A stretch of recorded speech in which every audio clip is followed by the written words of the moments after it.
This Mother's Day, don't try to pull the wool over mom's eyes. Go to 1-800-Flowers.com, put in the code HERD, H-E-R-D, 30 tulips, just $30 Mother's Day. Not far off, couple of weekends away. Chris Broussard, former New York Times sports writer, Odd Couple with Rob Parker on Fox Sports Radio, is joining us.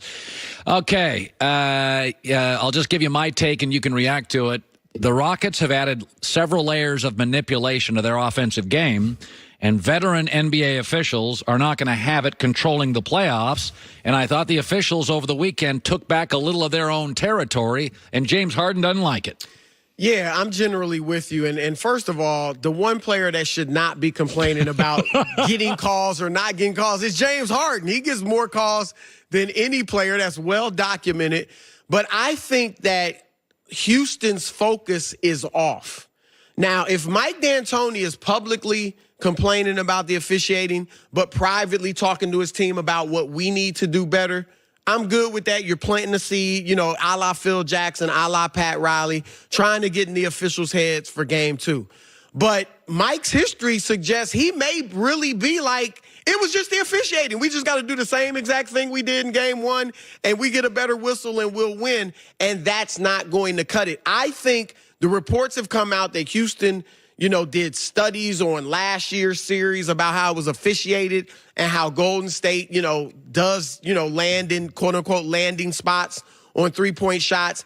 I think part of their game plan was to draw fouls on three-pointers. Yeah. And James Harden shot 4 for 16 from 3. Now, he can have bad nights like that, but I think a big part of it was that he was looking for the foul on every shot. Yeah. And I'll give you this.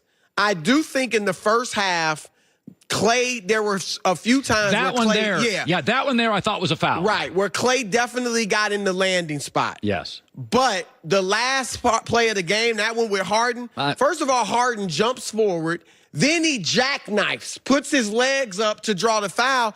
If I can't have contact with a guy shooting who jackknifes and throws his feet out, then I can't contest the jumper. No, Gottlieb said this. It's if you created a new rule, and by the way, the NBA does this year to year, they'll change rules, that wherever your feet are when you leave the floor, that's your landing spot.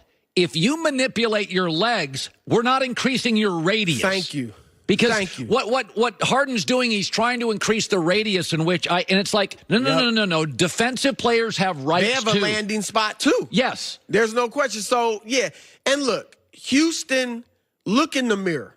You didn't take advantage of a backcourt where both players had bad ankles. You didn't take advantage of Steph Curry having 5 fouls. You didn't take advantage of Golden State turning the ball over 20 times.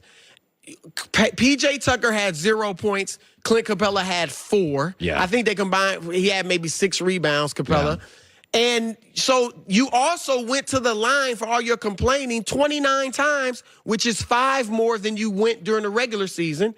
Harden went to the line 14 times. In the last 2 postseasons, he's averaged 8 free throw attempts a game.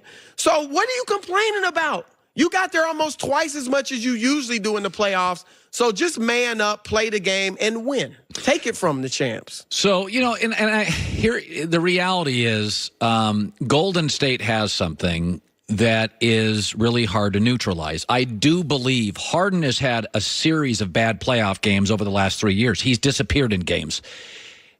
Golden State has the magic elixir that every basketball team's looking for. Kevin Durant feels so much better now than even the second best player. There's an answer for Harden. He's not overly athletic. You know, I said this yesterday on Twitter. Harden needs the officials to get a great night. KD needs the ball. Right. I think the difference in this series really comes down to nobody can stop KD if he's in his zone, which is regularly. And I've said, look, the quote-unquote title, the mythical title of best player in the world, you don't get it in the regular season. You get the MVP. You maybe develop a Hall of Fame career in the regular season. You become the best player in the world or an all-time great in the postseason. And Kevin Durant, it's open to me. Like, Kawhi is playing tremendously. Right. Let's just watch it. Giannis, I had in that conversation, obviously a bad game yesterday. Yeah. Reminded me, though, of game 2 against the Clippers when it looked like Patrick Beverley had solved KD.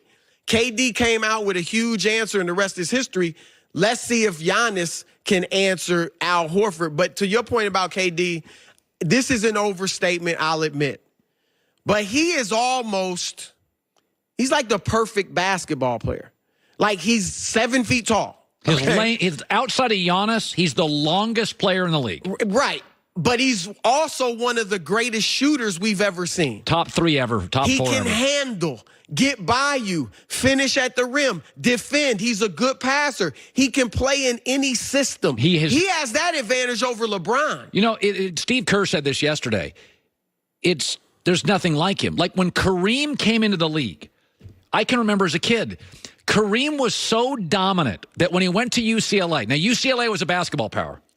You couldn't play as a freshman when Kareem played college basketball. Kareem went to UCLA. He took the freshman team, Joy, and they beat the national champions at UCLA. All the 17-year-olds. So they changed rules for Kareem. Kevin Durant falls into a group, and I think MJ's in this. I remember when MJ played, I can remember sitting on the couch with a friend, and I'm like, if I could have a basketball build, it would be 6'6" long, big hands with a soft shooting touch. I watched Durant, and I'm like, that's how you would build the modern NBA player. Because back when Jordan was playing, you never envisioned a 7-footer playing on the perimeter like this. No. No, he is phenomenal, and this is getting a little of a tangent. This is why the thought of him going to New York with Kyrie, I mean, he's already in that top 10 all-time player. Yeah. But if he goes to New York with a Kyrie and he can lead them to championships, if they three-peat this year and he can lead New York eventually to a championship or two, then you're really talking, okay, how high does this guy go? Does he pass Kobe? That's a big Can he challenge a LeBron? But that's a big jump from what I'm watching today and winning titles in New York. It's right. I'm giving you that. You're projecting a little. I'm projecting, but the guy is phenomenal, and and also just stop being a little as sensitive, and he'll be straight. All right, let's go to Milwaukee, Boston. I'm not going to lie, I called Boston in this series, and yesterday they did exactly this weekend what I think this is why they're better. I think they have the best coach, certainly in the Eastern Conference. I think they have the best closer. I think they have playoff experience. And whereas Milwaukee, if Chris Middleton's your number 2 player, he's a good player, and I like him. He feels like a 3 to me or a 4. This is why I took Boston. Your takeaway on what you saw. Look, your notion of your second best player has to be at a certain level for you to win. It has to be an all-star. LeBron James, when he was in Cleveland the first go-round, was different. He was all in on those role players. Right. He wasn't thinking about recruiting. He wasn't worried about, I need a second star. He was all in. But he kept banging his head against the ceiling in the playoffs. And that's when he was at his physical best. Right, exactly. And then he realized, I need a second star. Now he's to the point, he doesn't even want to waste the season without a second star, right? Because he knows, look, it's going to end before I can win a title. Giannis is in that stage. And this is where a Giannis could theoretically differentiate himself from a Durant and all these other stars, is if he could win a championship with this cast. But can you? That's the challenge for them. Can you? You make a good point. Middleton may be a 3rd or 4th guy, but this is gut check time for Giannis and Coach Mike Budenholzer. Giannis is probably going to be the MVP. He got my vote. Yeah. Budenholzer is probably going to be the coach of the year. The coach has already voted him. Yeah, I have no problem with either of those votes. Right. But Giannis, he like I said with Durant answered the call of Patrick Beverley. Al Horford embarrassed him. Now, Al blocked 2 shots. Jaylen Brown dunked on him. Right. It was like, dude, and you see, look, Giannis doesn't have the greatest moves because he hasn't had to. Yeah. But let's see what he does. But Budenholzer, I did not think, as much as I respect Brad Stevens, I did not think he had a definitive coaching advantage in this series because Budenholzer's been great. But yesterday, he clearly outcoached him. When you go into somebody's building, shoot 54% against the best defense in the league, and hold them to 34%, you made adjustments, you made tweaks that they weren't ready for. By the way, and this also goes back to, we got Kyrie leaving the Celtics. I think Kyrie and Brad Stevens, because Brad had never coached anybody that gifted, and Kyrie had never had a coach that cared so much about the regular season and culture. It was a little oil and water. But Kyrie, I think Brad Stevens is going to figure out Kyrie, which is he's a superstar. Right. Let's scale back on Tuesday night in Memphis because I don't blame that all on Kyrie Irving. Brad Stevens has never had a player like Kyrie. Takes a while. Another thing 20 is seconds. this, as great as Brad Stevens is, doesn't love confrontation. And Kyrie felt he had to step up and do some of the confrontational things, and that was the issue in the regular season. He's following LeBron's footsteps. Dramatic regular season. You create a lot of the drama. Come playoff time, it's all good, and we play at our highest level. Love my Celtics. Excellent stuff, Chris Broussard. I still got Bucks and 6. Hour 3 Saturday. next.